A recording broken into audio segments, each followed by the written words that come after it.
我媽咪發病嘅時候啦，咁我嗰陣時咧仲係未成年嘅，大約係我諗17、18歲到。咁其實我嗰陣時咧係好無助嘅，因為一嚟啦我係未聽過呢一個血管炎嘅呢一個嘅病啦，咁二嚟嗰陣時其實我好細個，嗰陣時係住喺宿舍嘅，咁其實我同媽咪咧唔係話成日都會見面，咁我唔知道原來佢嘅情況係咁嚴重啦，亦都覺得自己幫唔到手啦咁樣，咁其實嗰陣時係作為即係佢嘅親人咧，其實我係好擔心同埋好驚咁樣，咁我亦都知道佢亦都好驚，因為佢自己都唔知道乜嘢係血管炎，亦都唔知道可以揾呢一位去求助咁樣。咁直至之後啦，好開心啦，見到佢咧就加入咗呢一個互助會啦，即係有好多嘅朋友啦。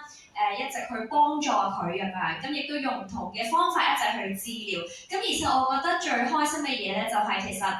喺呢個過程入邊咧，除咗係個病會痛之外咧，其實最主要係嗰個心情上會好低落啊。咁但係有一班嘅好朋友啦，一直陪伴住我媽咪啦，一直幫佢啦，咁令佢咧喺個心情上咧都會得到鼓勵，同埋覺得啊，原來我身邊係有好多人去支持住佢嘅。咁我覺得身為屋企人咧，我係好開心見住佢有一個好情緒好低落，真係可能已經差唔多去到要情緒病要憂鬱嘅時候，好彩有大家嘅支持同埋幫助之下，令佢可以而家去成為翻嗰個幫助人嗰位，可以同大家去講唔同嘅見證啊，可以令佢點可以有一個健康嘅身體咁樣。咁我希望大家都可以去彼此扶持同埋彼此去鼓勵、彼此去幫助嘅。咁新一年啦，我都祝大家啦就零舍開心、零舍健康、零舍精神，成年行大運，最緊要身體健康。